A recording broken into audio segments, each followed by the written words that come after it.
नमस्कार, खुलासा न्यूज के विशेष कार्यक्रम 2030 का भारत में आप सभी का स्वागत है। मैं आपके साथ सुरेश आचार्य। आज हमारे बीच मुख्य अतिथि के रूप में अखिल भारतीय ग्राहक पंचायत के राष्ट्रीय संगठन मंत्री दिनकर अवनीश जी हैं।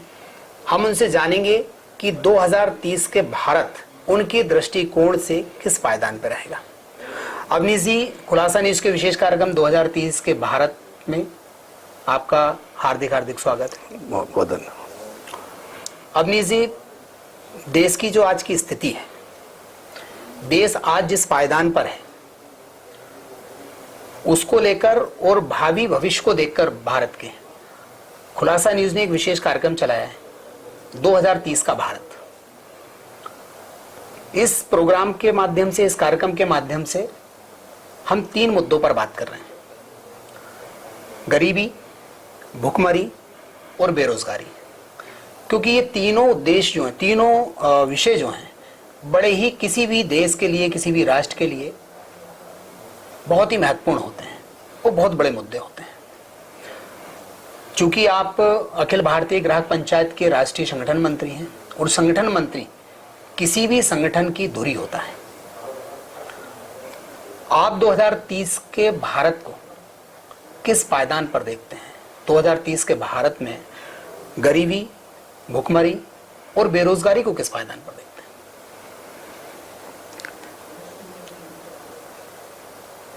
आपका विषय बड़ा महत्वपूर्ण है जी, और मुझे ऐसा लगता है कि इस पर व्यापक चर्चा कराने की भी जरूरत है। जी, ये इतना महत्वपूर्ण विषय हम एक बात से समझ सकते हैं कि इस देश में कोई भूखा न रह जाए। जी, इसलिए केंद्र सरकार ने 80 करोड़ लोगों को निःशुल्क अनाज दिया है। जी, ये जो निःशुल्क अनाज दे रहे हैं उसके कारण आज सुबह घर में खाना बन गया तो अब शाम को क्या, और अगर शाम को बन गया तो कल का क्या। आज अगर मैं मेहनत मजदूरी करने के लिए नहीं गया तो कल मेरा चूल्हा कैसे जलेगा। इस समस्या का समाधान तो इसमें से मिल गया है। जी। दूसरा एक विषय और भी है कि आज कई लोगों को आवास भी मिल रहे हैं। एक जीवन का सपना होता है कि जीवन में एक बार अपना मकान बन जाए, जिसे हम अपना कह सकते हैं। एक अपना घर बन गया, एक अपनी छत हो गई, तो एक सम्मानपूर्वक जीवन हम जी सकते हैं। और इसलिए इतना हो गया है। लेकिन मुझे ऐसा लगता है कि ये जो सरकार ने दिया है इसको समाज ने बैसाखी के रूप में समझना चाहिए। जी, इसको बैसाखी के रूप में समझना चाहिए कि हमें कोई विशेष परिस्थिति में एक हमें कुछ उपलब्ध हुआ है, उसका लाभ उठाते हुए अब हम ऐसा क्या पुरुषार्थ करें या ऐसा क्या हम अपने खुद के रोजगार खड़े करें,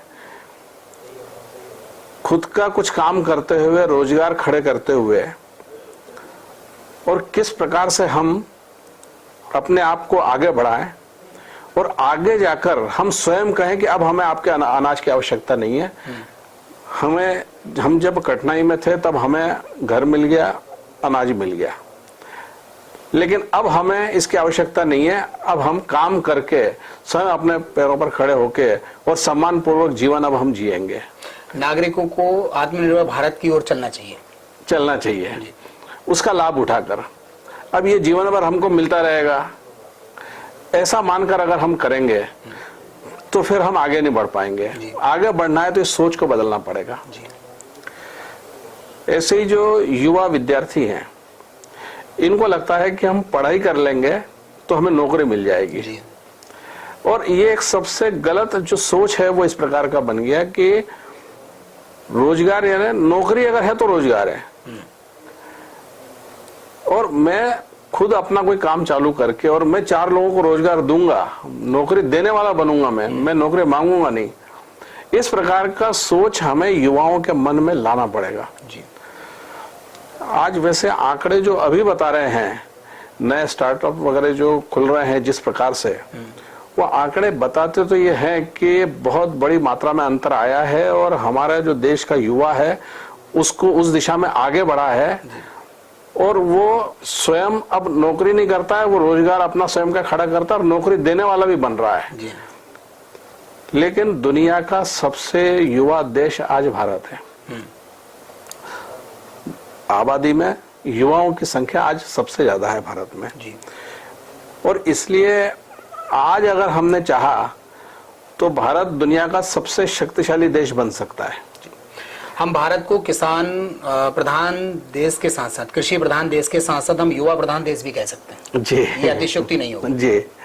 और इसलिए हम कृषि के साथ साथ हम उद्योग, इसको भी जब हम थोड़ा जोड़ेंगे, जी जी, और हमारा जो कृषि क्षेत्र है उसमें भी हम उद्यमिता को बढ़ावा देंगे, तो मुझे ऐसा लगता है कि हमारा जो अगला जो भविष्य है वो हम सही दिशा में उसमें आगे बढ़ जाएंगे।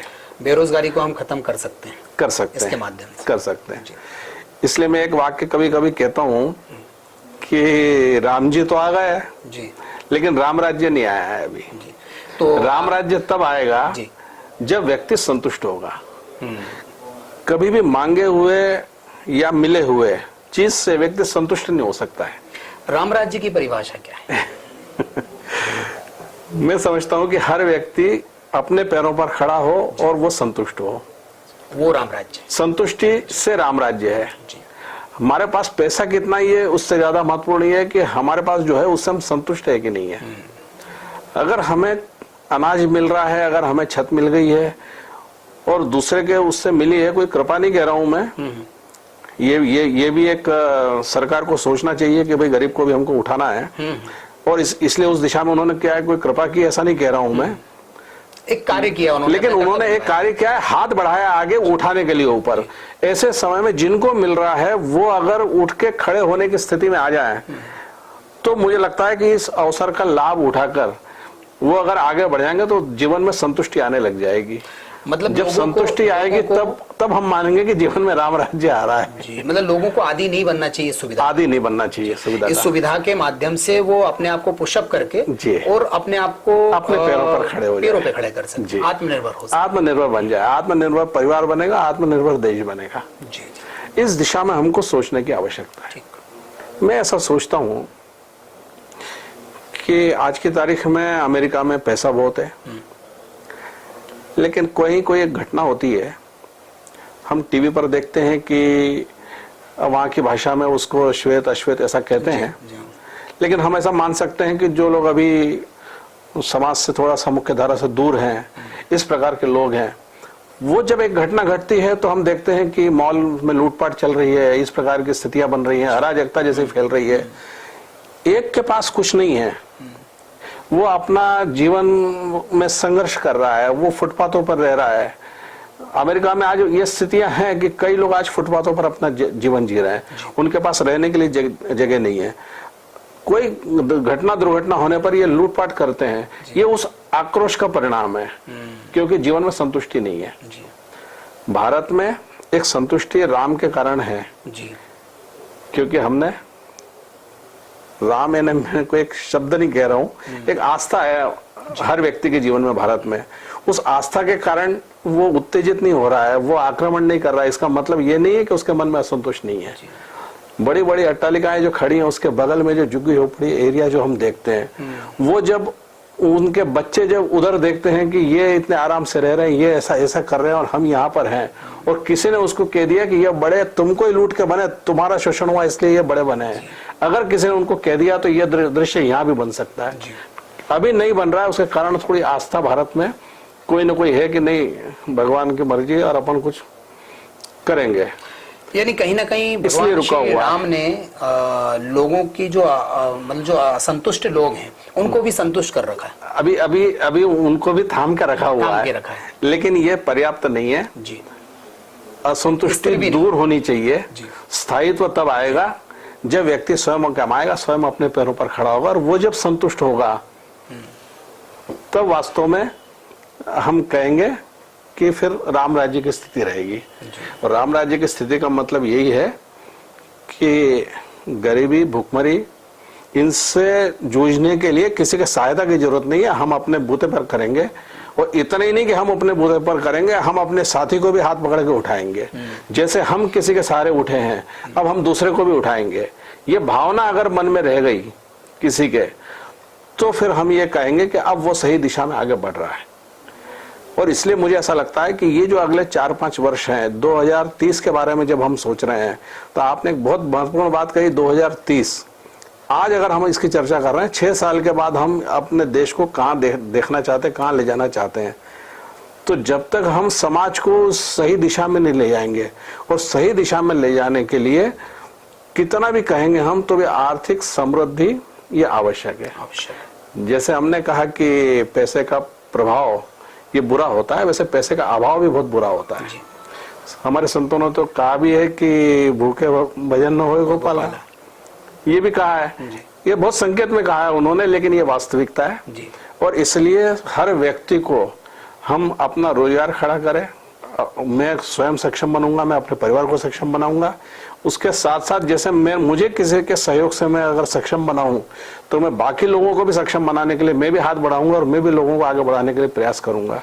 वो किसी फिल्म का एक भावना है कि साथ ही हाथ बढ़ाना, एक अकेला थक जाएगा, आकर साथ निभाना। बराबर। तो ये कहीं ना कहीं एक दूसरे के साथ सामंजस्य बिठाकर एक दूसरे का सहयोगात्मक रवैया अपनाते हुए तभी हम राम राज्य की स्थापना कर पाएंगे जी। और लगता है कि ये जितने 3 मुद्दे हमने 2030 भारत के कार्यक्रम में रखे हैं, बेरोजगारी, भुखमरी और गरीबी, तो मुझे लगता है कि अगर राम राज्य आ जाएगा तो ये तीनों चीजों से छुटकारा मिल जाएगा। ये तीनों छुटकारा मिलेगा तभी राम राज्य आएगा, तभी राम राज्य आएगा जी। तो उसके लिए हमें एक दूसरे पे सामंजस्य बिठाकर चलना पड़ेगा जी।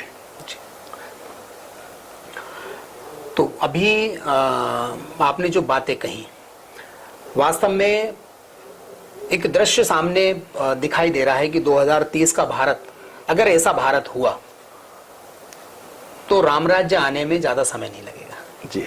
और राम राज्य, जहाँ राम राज्य है वहाँ सुख है, संपन्नता है, प्रेम है, व्यवहार है, सब चीज हो जाएगी। तो वहाँ भुखमरी रहेगी ना, गरीबी रहेगी ना, ही बेरोजगारी रहेगी। बहुत बढ़िया। हमारे साथ आज विशेष कार्यक्रम 2030 का भारत में अखिल भारतीय ग्राहक पंचायत के राष्ट्रीय संगठन मंत्री श्री दिनकर अवनीश जी थे। उन्होंने बहुत ही सरल और सटीक भाषा में ये समझा दिया कि 2030 का भारत कैसा होगा, उसका पूरा दृश्य हमें दिखा दिया। और 2030 का जो भारत होगा जिसमें राम राज्य की बात कर रहे हैं, वो राम राज्य कैसे आएगा, इसकी परिभाषा भी बड़े ही सरल शब्दों में उन्होंने हमारे सामने रख दी। हमारे इस विशेष कार्यक्रम में पधारने के लिए अवनीश जी आपका बहुत बहुत धन्यवाद। फिर मिलते हैं एक नई शख्सियत के साथ नए कार्यक्रम में। तब तक के लिए जय हिंद, जय भारत, जय श्री राम।